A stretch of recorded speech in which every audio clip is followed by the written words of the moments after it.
and gentlemen, welcome to the Poetry Circle's presentation as it's part of April is Poetry Month.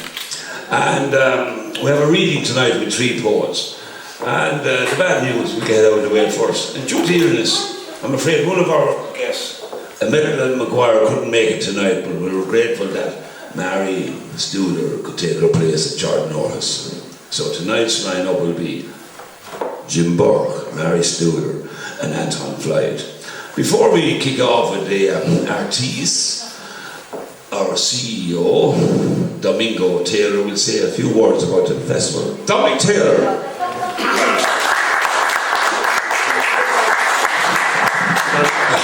Very well, good, Tom. Dear Gwyv, agus Táfáilte Roimh gach duine.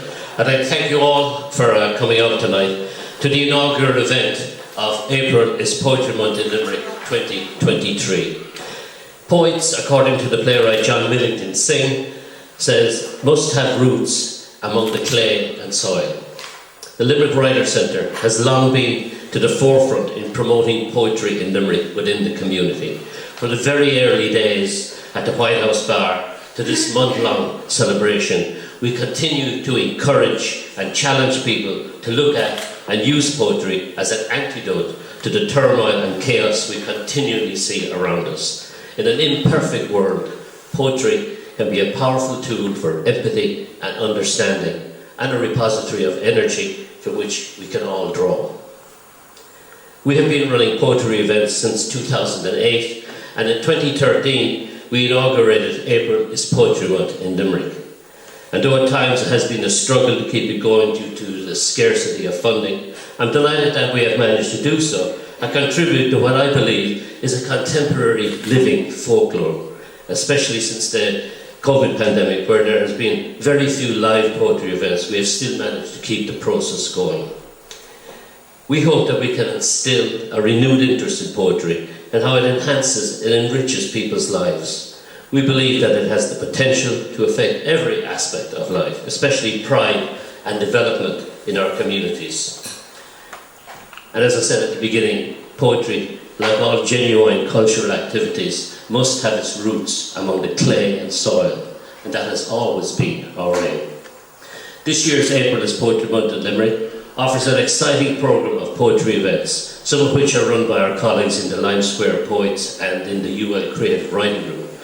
A grand total of 19 events in all will take place during the month of April, and these events include readings, book launches, workshop, and a very special hosting of a special Poetry Day Ireland event on Thursday, 27th of April by poet John W. Sexton, where he will explore the Aisling vision tradition in Irish poetry. This is something I believe not to be missed.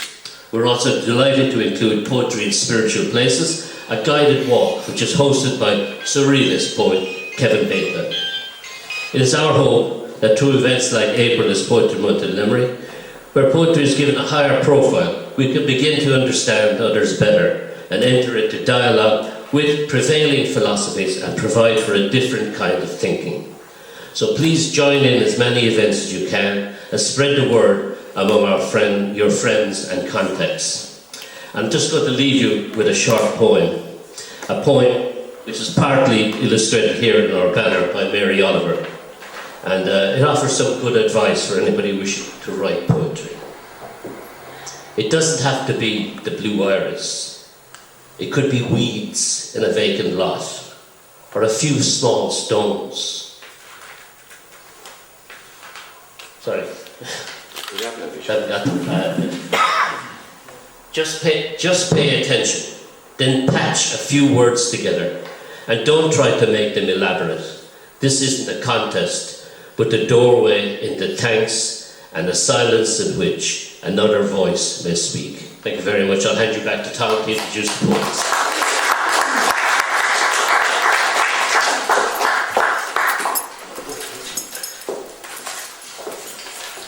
Thank you, Dominic.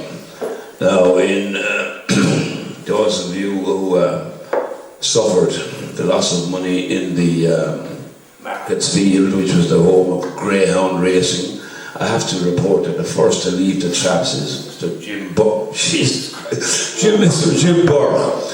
A brief summary of Dr. Burke's career is to follow. Jim Burke lives in Limerick, Ireland, and with John Liddy was co-founder in 1975 of the Stony Thursday Book, making the publication one of the longest running literary journals in Ireland.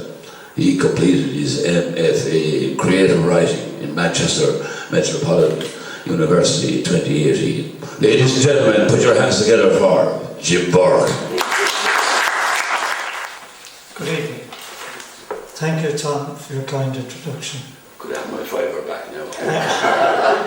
I'd like to wish Imelda a speedy recovery. It's a joy for me this evening to read with Marie and Anton, and I'd like to begin with two ekphrastic poems. The first is based on a painting titled On Through the Silent Lands by Jack B. Yeats. Homage to Jack B. Yeats. A man in a psychedelic overcoat and with no face starts across the late light. White cattle lie under the elms, but we cannot see them. What looks like milk is just a river spilt over the grass. Blackbirds hide in thick leaves that we do not see. A bridge of foxgloves has broken into bells, and a ridge of mountains with luminous lakes, coming from, going somewhere, rises in the silent land. His webbed feet fill with drowsy pleasure, and I, almost forgotten that something in me belongs to these things.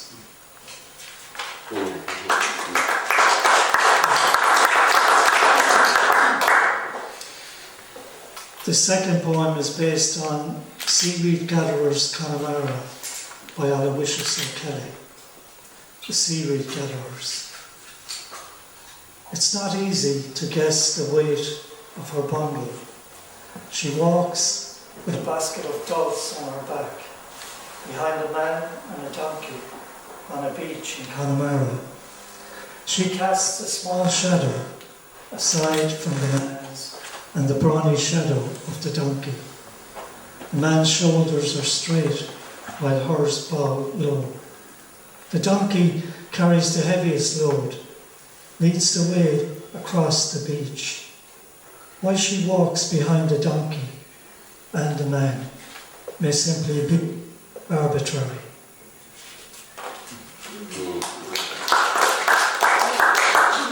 In the 1970s, with my good friend John Liddy, I embarked on a cycling holiday from Doolin through County Clare on into Galway's Connemara and over to the Aran Islands. We were, in our own words, trying to grasp a dream. There was much to love in the Irish music and Irish writing of the day. We were not aware of certain events which are currently in the news today that happened back then. Conversation piece. Pitching our tent in summer and walking to the pub is our simple routine after a half day's cycling west to someplace.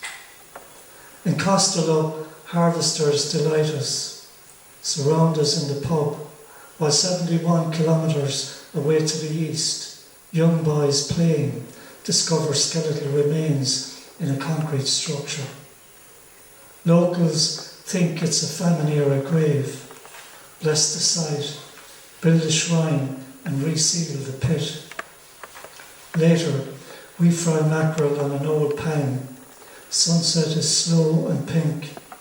It scarcely makes an effort to carry the light away. A blue smoke drifts over the hawthorn to cattle lowing in the next field.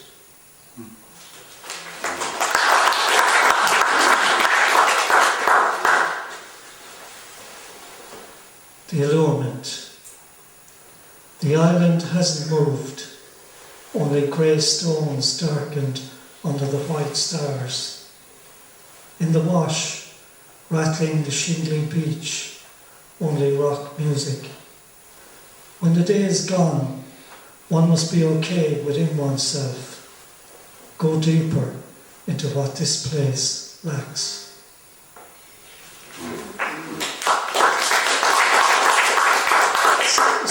most of the poems are quite short, so if you like. Rhododendrons. You said they were invasive, pointed them out as we walked around the island.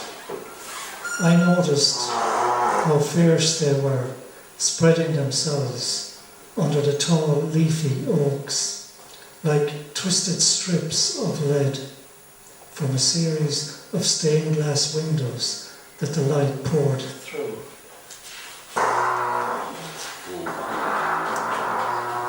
The next poem is a prose poem written during a visualization exercise to realize the potential of objects and places in stories and poems. I'd like to thank Anton for his scalpel work in this piece. Colour splashes everywhere. Against the grey-blue sky, clouds like omens shift very slowly over the red barn.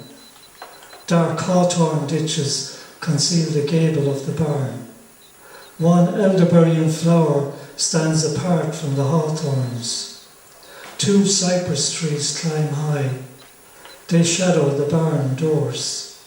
A Fauves brush loaded with explosive colours could take aim and pound the canvas. A procrastinating prince might dither between shade and light, to red or not to red. Somehow it all feels like an absence, like a wrist without a pulse. There is no wind.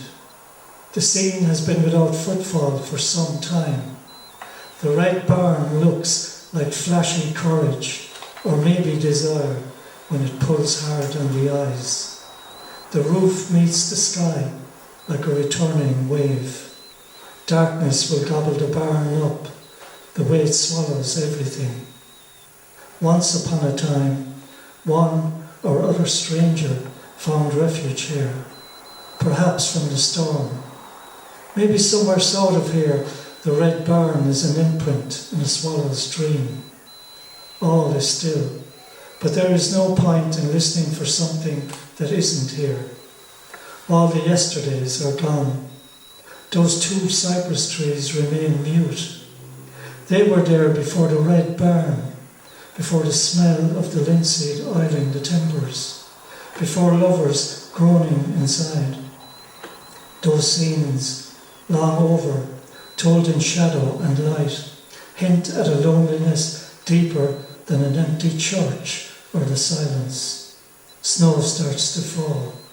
It shocks, covering the sand near the sea.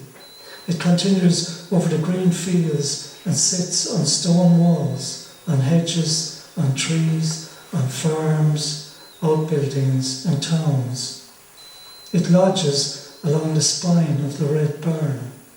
The cypress trees have known it all before. They are closer to the clouds. They suffer the cold, rooted, tested, steadfast in all seasons. They do not fall apart when some dark shadow slouches towards the red barn. One day, someone will sing about the red barn. A banjo will spike the tune like a hatchet splintering wood.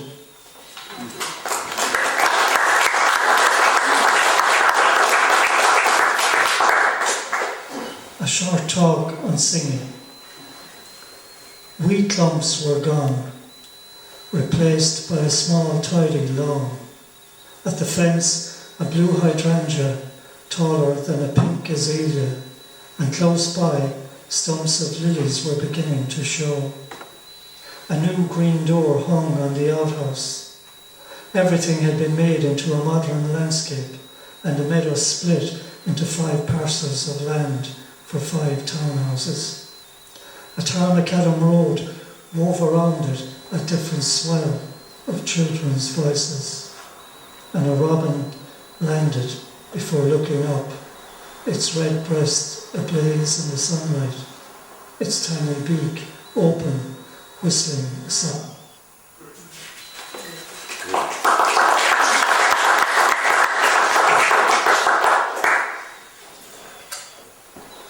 Recently I read The Etiquette of Freedom, a book by Gary Snyder and Jim Harrison, and I was reminded of the important cultural contribution that the Beats brought to the 1950s and 1960s America.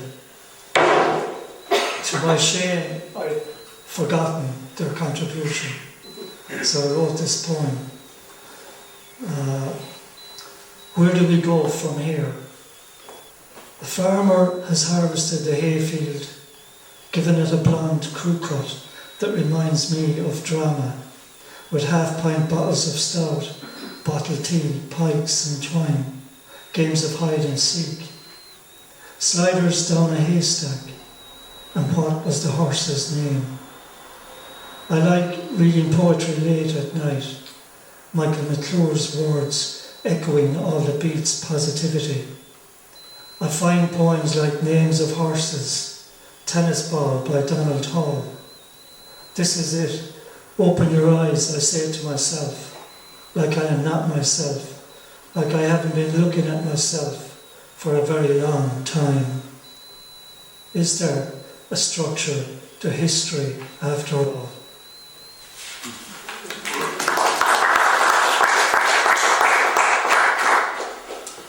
Daddy. On nights when the moon was full, Daddy could be heard coming along the road, crooning Moon River. Daddy sure could sing. If he was quiet enough, stopping to take a piss, he'd hear the cows at the other side of the ditch, chewing or pissing too. The swooping fields could be busy, and Daddy's tongue fat with words, swearing at the fog of darkness that surrounded him. His long beige raincoat could billow when he staggered. He could rest against the teacher's red brick wall if he wanted to, and curse the bulbs in the teacher's garden. The light above him could shine on his freshly coloured face before he was ready to walk on again, almost home. And then there it was, a narrow iron gate to wrestle with, the children inside the house listening, waiting, while a black cat darted for cover under the overgrown hedge. Daddy's long, straight nose could sniff the hall for a whiff of something to eat. His loud mouth bound to shatter any peace.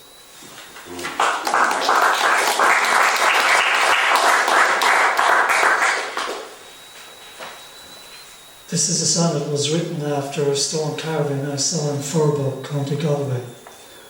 The inscription and the carving became the title of the poem. The future pulses in the stone's heart.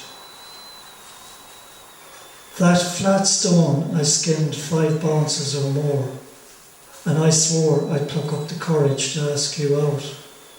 Or that stone I dug up in the sizzling heat, the stone I stole from the singing shore, or the patient, smooth stones, blank-faced, bare, without a letter or a word, somewhere in the future waiting to be chiselled. Or that big stone, dotted with efflorescence, that I climbed on top of to sit down and watch the river flow. Or island stones, flung about of a Sunday afternoon, out of sight of priests and polis, the practice carried off by island men when they gathered on weekend afternoons to fling American stones around in Boston while they yearned for home.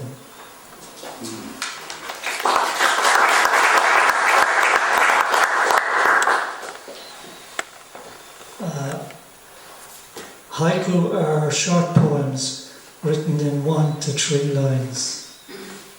It seems funny saying that now, but Anton's gloomy morning, damp irises spark in the garden. Kingfisher gathering the midday sun on its white feathers. Reading some sort of order in the winding path. Out from the ditch and into the ditch, a fox's tail. Drooping birches, a whisper of snow before sleep. The practice of haiku writing helped me as I wrote this brief poem that Dominic and Trócaire published in one of their journals. It's called A Hard Ground. Along O'Connell Street, small coins waiting in paper cups. One poetry workshop I attended mentioned found poetry. Street signs were used as a good example to find existing texts. I found this text in a pub window in Dingle. It needed no reordering and was written in 3 lines just like a haiku. Free beer all day tomorrow.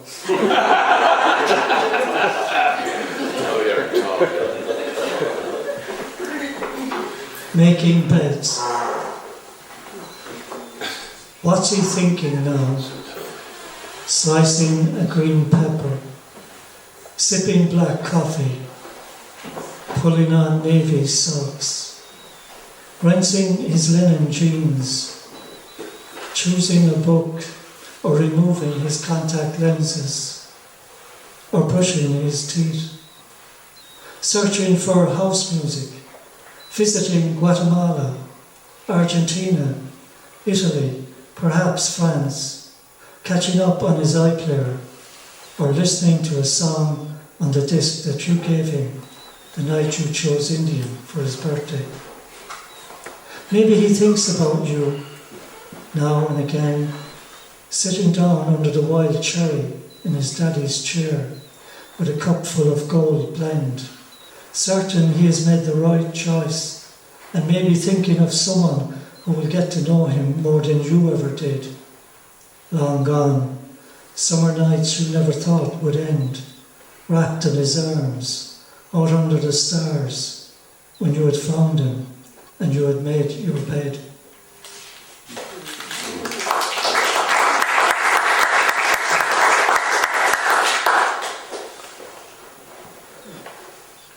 Post hoc, After My Chances by Hugo Williams.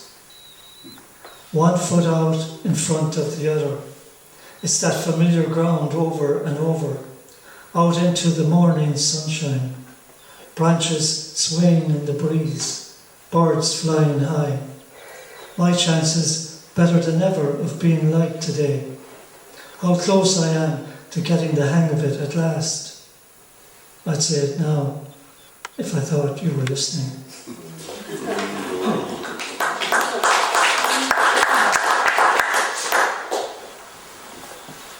After a long hiatus from poetry, around 2008, I embarked on a distance learning course at the University of Lancaster, where I studied with the wonderful Scottish poet Elizabeth Burns. Sadly, Elizabeth died of cancer in August 2015. A year or so later, I wrote this poem. The Tutor, in memoriam Elizabeth Burns. Say she lives across the sea. Say you write to her, and she sends a poem back. Say the poem is like a gift, with grains of salt sparkle to flavour the good soup, the ripe tomatoes. Say the poem is like a prayer, stretching itself over the salty sea.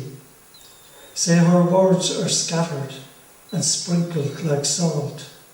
Say they lift the flavour of the good soup, the ripe tomatoes.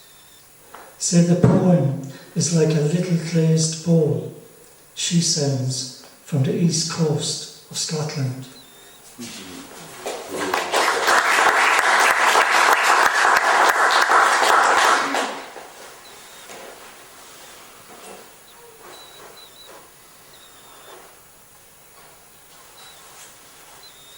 I'll just read this poem for Rita Ryan. She told me that she saw it and she liked it, and it was a poem that was written for a friend of ours, Maeve Bradley, who sadly passed away. And we're very close here to our spiritual home, which was the Limerick Writers' Centre just around the corner. The poem is called Scribblers. from Mayor Bradley. We are all ears around this table, and you are no more Charles Bukowski than I am Sylvia Platt. But we are giving this a go, this old scribbling lark, word after word. And if we make something from these, spend basic consideration, revise information, stumble on the truth, create the clearest image, build a new metaphor, so be to see our poems through other people's eyes.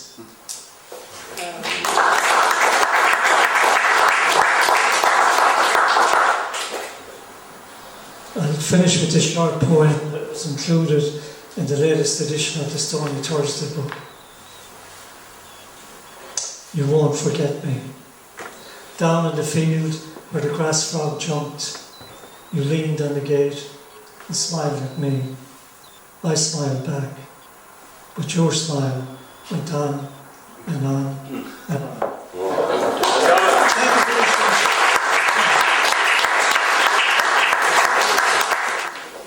That was Jim Burke proving that sometimes a good poet can stumble on the truth. Jim Burke.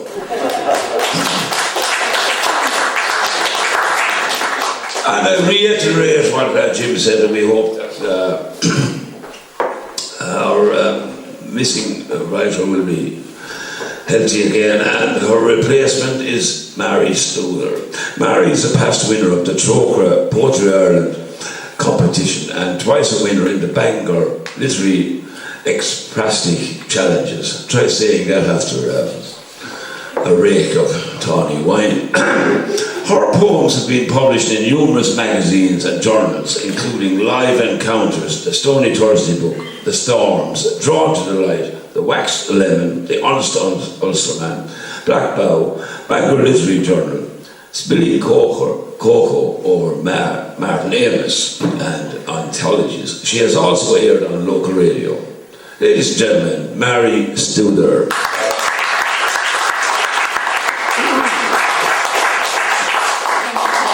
And thank you, John Liddy, for the questions for the you never heard it from.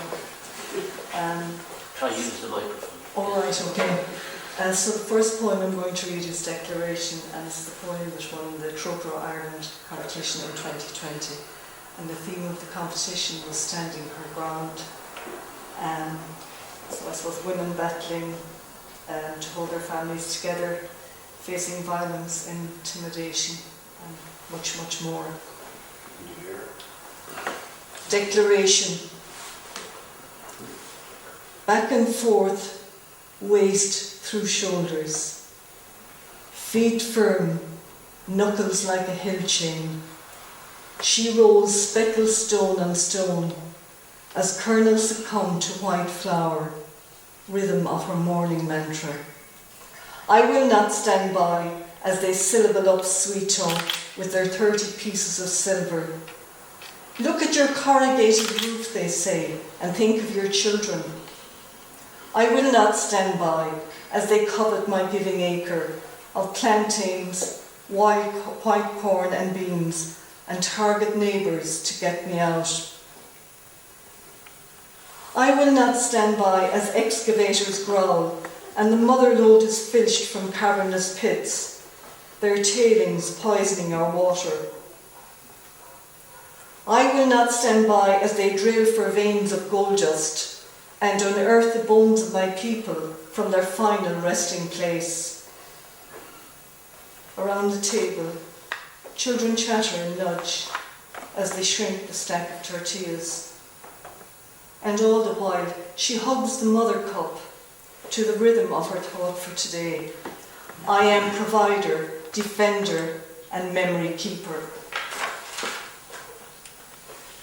So this...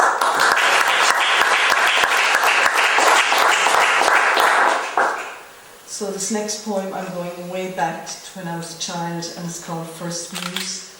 And I suppose this is where writing poetry first started for me. I was an only girl with 3 brothers, and I was lucky enough to have the freedom to roam fields and woods We slid down sandpits and all that. So, first muse. I deserted you, not you me. Always a pebble in my laced shoe. Antidote to frilled cowboy suits, sulphur caps, the tutting at hands swirling dreams in the suds awash up. Wanting to be alone, not on my own. The 3 o'clock lull until tea. You my mind's side in the hazel birch wood, crackling kippens underfoot. Small birds shrilling to spirits, fantails of fern tickling the festering scars of dog rolls. We slid stones into the bowl of a sandpit, shared a braille rock. My sandals shuffling shale, ankle socks going grey, gushing join the dot words, to you my confidant. 50 years to pen you thanks, my imaginary friend.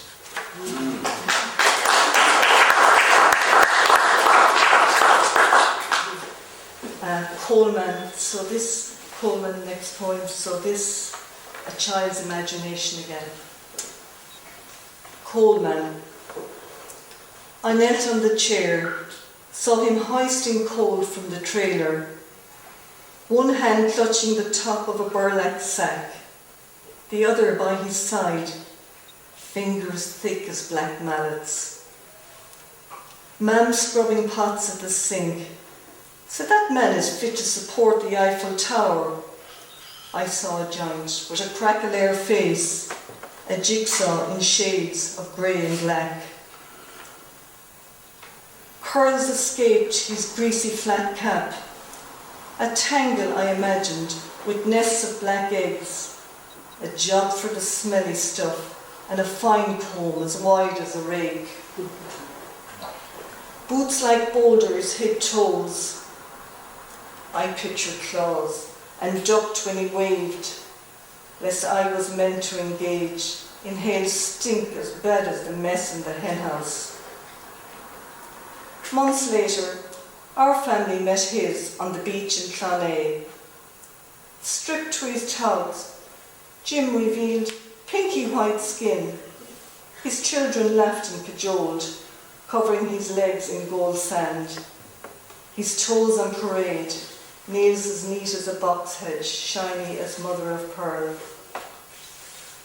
His brown eyes smiled, voice soft and rich as the toffee he offered from a brown paper bag. I half smiled, picked, taking it all in.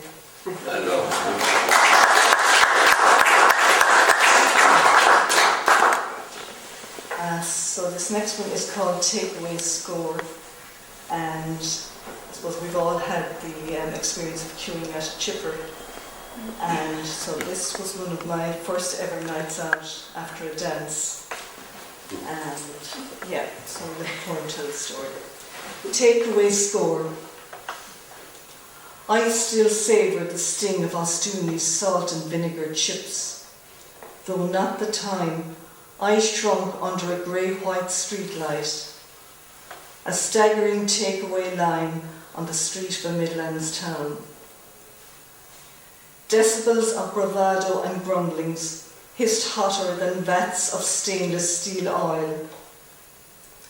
Obscenities spilled onto the street, egging 2 local lads on, eyes to eyes, posturing grunts. Snap skirl of swinging fists, knuckles breaching flesh, bone cracking bone, my cold sweat and rising boil crushing the green, white, red hand-warming snack box as the blood-soaked teens are shunted away by police. The aimless Pontius Pilate crowd mutter, falling back into line. Next day, 2 6-year boys, faces like Atlas mountain ranges, talk up neighbouring parish scores. Backslappers in tow.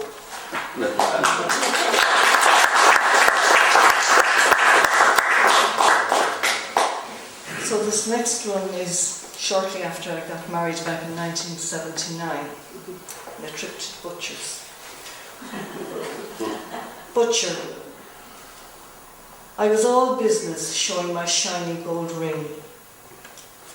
Back turned, he cut flesh in a block, cleaver in sink, to the zapping of flies lured to a neon grilled light.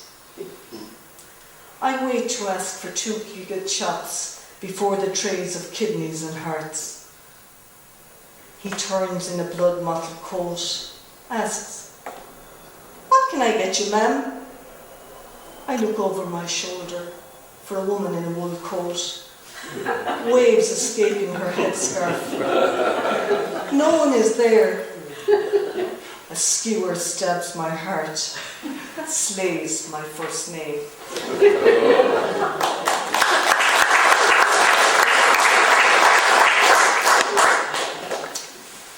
Next poem is in memory of my mother, and it's called Safekeeping.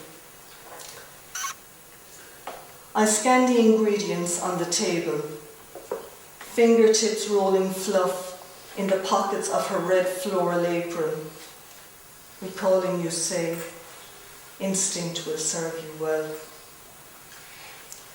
I sieve saucers of flour into her deft bowl, sugar, a chunk of butter, coax the mix to a pliant ball with hands of raised veins like yours. Always make 2 or more.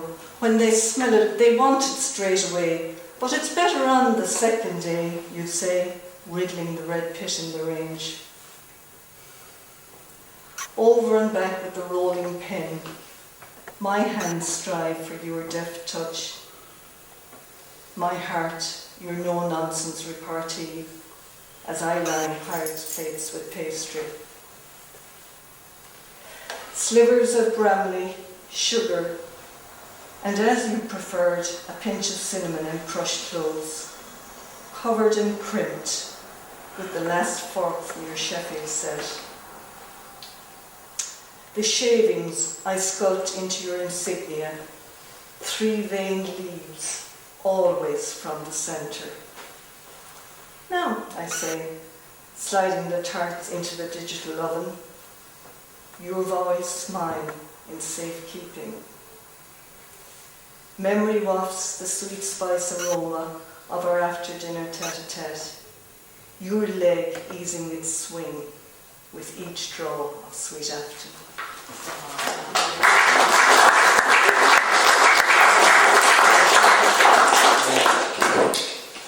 So this next one is pandemic poem. I hate that word. So I worked out in the Trócaire Centre, so there was this man I bumped into each day. He was visiting his wife out there. So, and he was going on his visit to sit outside the window. So that's what inspired this. And it was that period after we had reopened and then everything closed again. Robbed. Besides chattels of blanket, stool, thermos flask, an umbrella pokes out of his tartan bag for afternoons of words and gestures mediated by double glazing. This 3rd season, his wife is curled in a recliner chair. Occasionally, her index finger and thumb pull pearl buttons on her cardigan. Though for a time last year he recited some of her favourite Emily Dickinson poems to eyes scrunching smiles. Who robbed the woods, the trusting woods? Then the decree to close doors to the pain no vaccine can heal. Now, this next one is data protection. And this was the time of the HSE ransomware attack, and as I was still working at the time, so we were all over it. But anyway, the poem isn't centred in healthcare, it's set in my mother's kitchen. Data protection. He stretched his legs under the hospitality of her kitchen table, listed the locals recently deceased, those who reached old age, those taken young. She offered currant cake. His hand reached for a slice, asking in a flash, "What age would you be now, Nonny?" She returned the plate to ellipses equalised on oilcloth. Smiling benignly, she inquired, "What age would you think I am?" He subtracted generously from the score. "Near enough," she said. "No hacker would ever crack my mother's personal information or ransom her ware."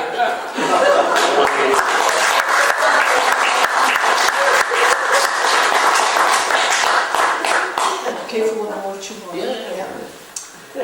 So this next poem is set where I live in the village of Castlecommon, so I'm looking every day I can go out by the river. So this poem is called Daily Ritual, and there's a reference to the footbridge, and the footbridge was built during a period we call the emergency, so as that the troops could go back and forth, and they were obviously aiming to protect Ireland and Prussia.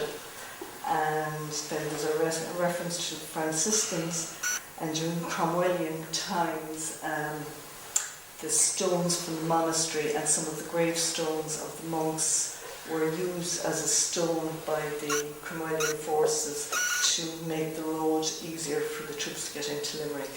So. Daily Ritual. I turn to the Mall, the Shannon lapping the wall. Look out for the herons, flapping recall of scattered Franciscans, their stones desecrated under a broken line road. Exchange neighbourly salutations, admire George's perennial display, and baskets being sprinkled both sides of the street by yellow vest volunteers. A few yards ahead, alder and ivy control the site of Ginkell's destruction. Rocks for black buried corbettes to look out for invaders beyond the bend of the river. Retreat to the footbridge, a gift of World War. Inhale to the chanted waters cascading over satin limestones. Lichen rails thrusting to the sweet ooze of firs. Its flares skipping through the hills and hedgerows of Clare. Beech and Scots pines stand in military formation. Roots crisscross the trail like a family tree. Children whisper through seaside fairy doors, rousing hearts carved with weathered initials. Swans raining pairs, rippling grace on green water. Some circle currents downstream, wings primed, their young bob in tow. Like most, attempting safe passage. I retrace my steps, embracing the joy and grief of where I am blessed to belong.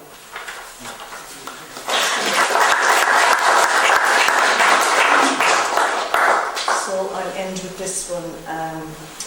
Bruce Springsteen concert in Holman Park. So I have to admit, for all you young people, I'm not a sports follower.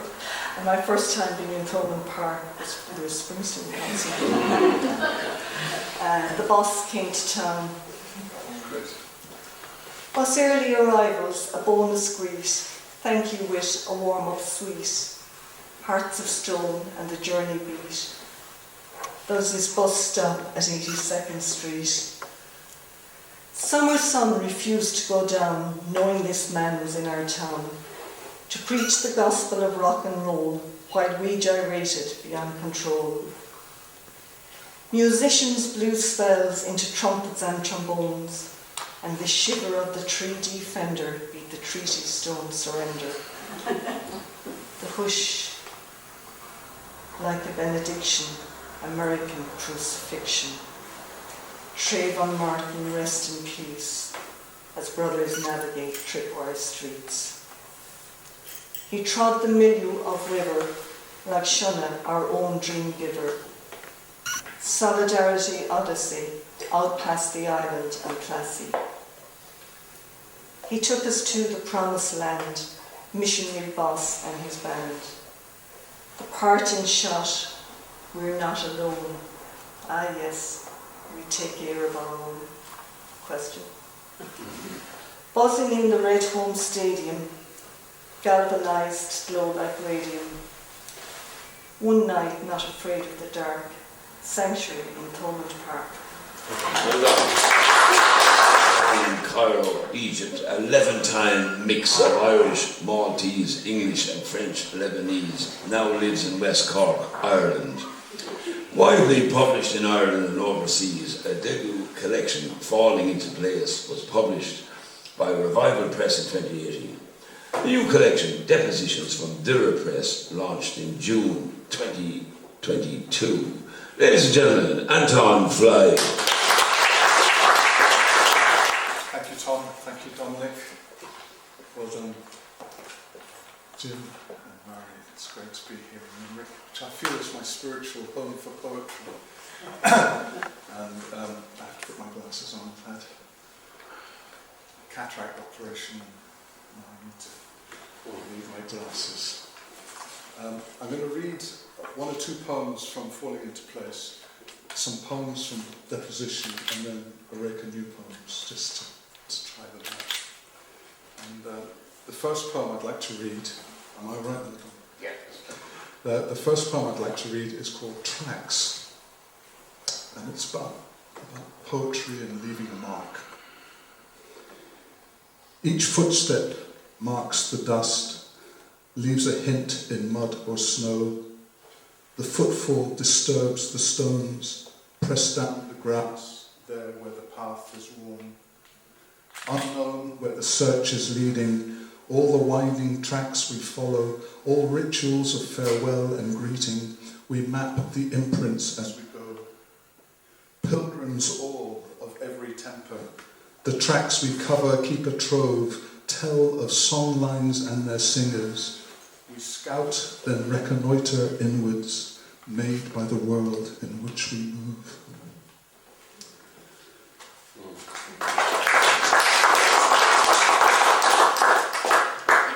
I can't resist, but this is going to be a bit of a loving, really. This poem is called Grange Stone Circle, and it's dedicated to Jean and Jim, who are here. And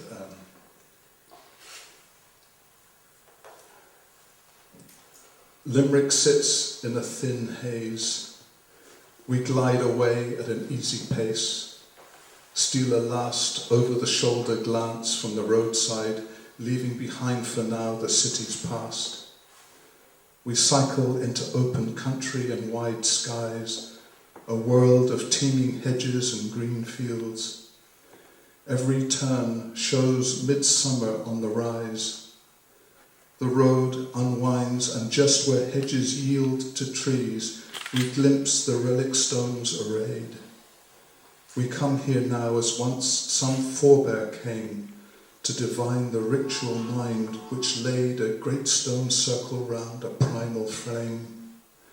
We stand and feel the pulse of deep regret, sensing time has forced us to forget.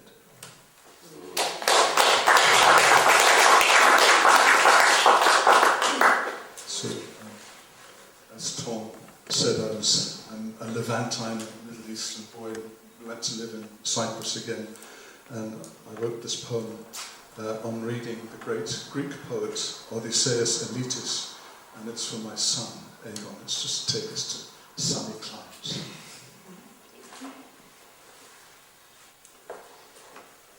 This boy, bare-skinned, deeply tanned, tousled hair bleached, his radiating curls like the rays of the sun in a child's everyday summertime drawing.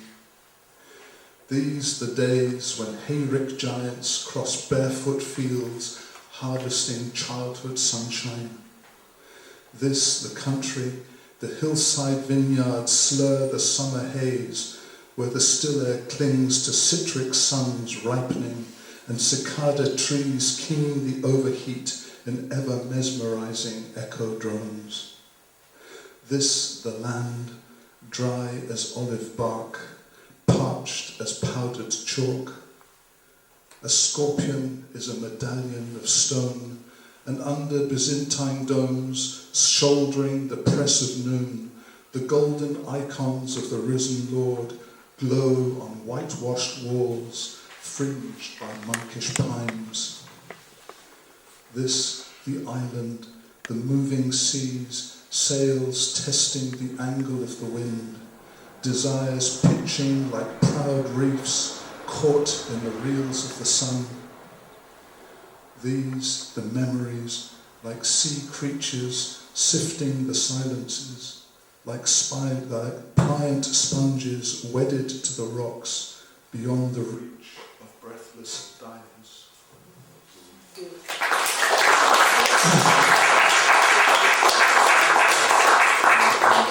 I hope you won't forgive me, but Imelda isn't here, but I've asked Eileen to come and read one of her poems. If she...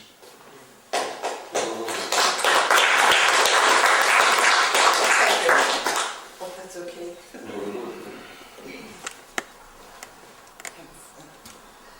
Imelda is saddened not to be here today, but she lives in Letterkenny, but she's never coming through and through.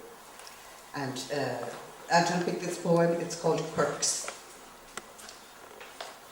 My mother had some habits: whistling, greeting magpies, eating jam off a spoon. But I'm remembering the way, as we drove up the country, she'd read aloud the signs we passed. Trócaire, 10 miles. Joanne's hair salon. Cabbage plants for sale. Our journeys punctuated by her litany. Big signs were often ignored in favour of the one that just struck her for no known reason. We could travel a long way without a word, and then suddenly, tripe on Tuesday, she'd intone, as we passed the butcher's. We'd say, "Oh ma'am," and roll our eyes. Sometimes she didn't even know she was doing it. "What?" she'd say. I remember today, as we came back from our drive, stopped at the roundabout. "Mr. Chippy," I said, "best fish and chips in town."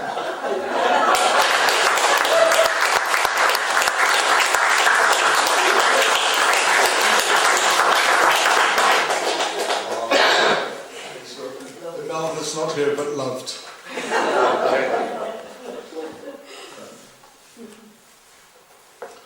I now live in just below Shehy Moor Mountain, and this poem is called Signatures. And signature is what you sign your name, and it's also a musical signature, so that those two ideas are in the poem. Shehy Moor is one landmark in time's signature. Hills in this country dip and rise like swimmers' shoulders, roots inched through earth like fingers intertwining. Here rock tunnels his room, a vaulted arch. It cambers away from falling rain, shifting the ground of the unnamed dead. Streams delve into mottled valleys, veining the landscape.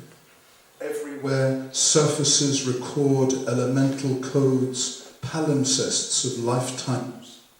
Every kind of life sifting hungers to a precise scale, and as accidental as moonlight slanting on lake water.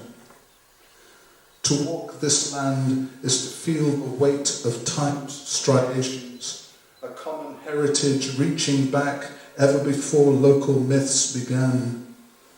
And so, even as we weather time together and fold this landscape into our daily lives, we know time will one day claim us as Shehy's own unknown dead. And then, unknowable too, how precisely my love keeps time to your heart's signature.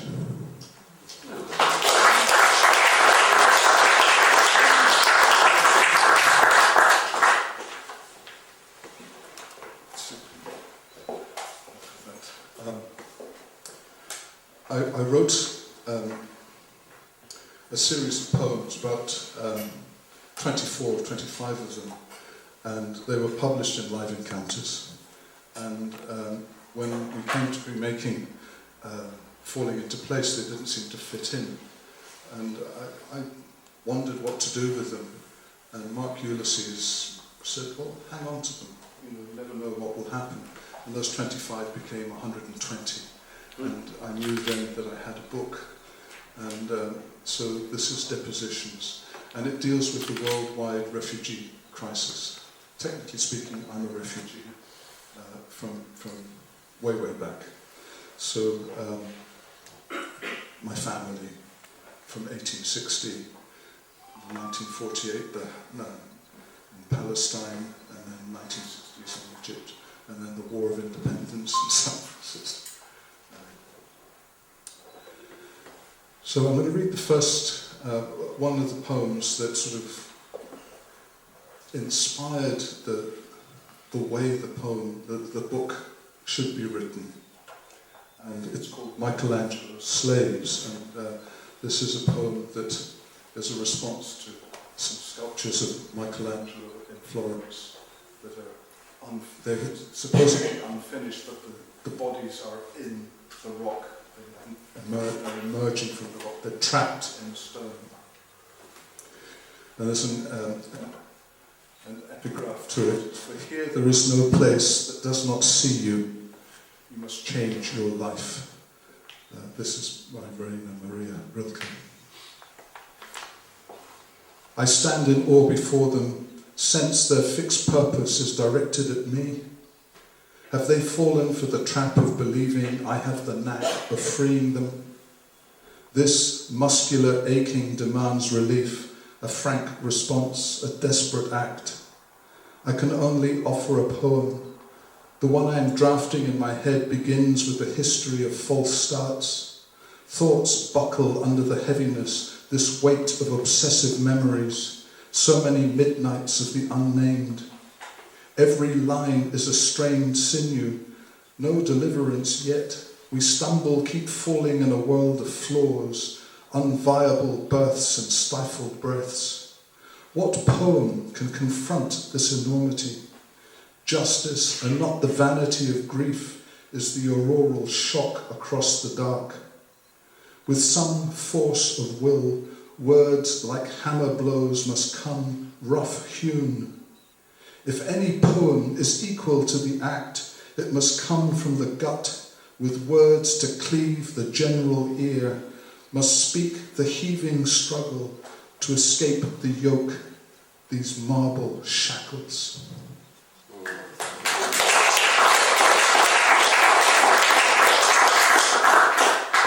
Facing this is a poem called The Cry of the Heart, and H-A-R-T, punning H-E-A-R-T. And it's also Nabil's shield after St. Patrick's prayer. You'll know that you'll recognise it in a minute. Nabil means noble in Farsi. And Patrick is a title, patrician, nobleman. It wasn't his, we don't know what his name was, it's just the nobleman. So this is a cry of the heart, really a plea for a refugee. I arose once through the strength of heaven, the light of the sun, the radiance of the moon, the splendour of fire, the speed of lightning, the swiftness of wind, the depth of the sea, the stability of the earth, the firmness of rock. As I arise today, may the smuggler's boat pilot me, the power of hope uphold me, the plan of flight guide me. May the tears of those gone before me open the way for me. May the wounds of war speak for me. Let the wide world hear me. May the way of peace lie before me, the law of the land protect me, its shield defend me, its promise save me, may trust shield me today. Loss dogs me, my quest lies before me, the lost lie behind me, trust in me. Dust beneath me, nets set for me, the past on my right, the past on my left, ghosts when I lie down, stressed when I sit, oppressed when I stand. Just be the heart of any who think of me. Just be the mouth of any who speak of me. Trust be in every eye that sees me. Trust be in every ear that hears me. I summon today all humane laws between me and these evils, against cruel and merciless powers that may oppose my body and soul, against incantations of falsehood, against slurs of racism, against slogans of bigotry, against the craft of the zealot, against vested interests, against every practice that corrupts. Justice, shield me today against slander, against broken promises, against the denial of my humanity, against wounding. Let a full life return to my homeland. So be it.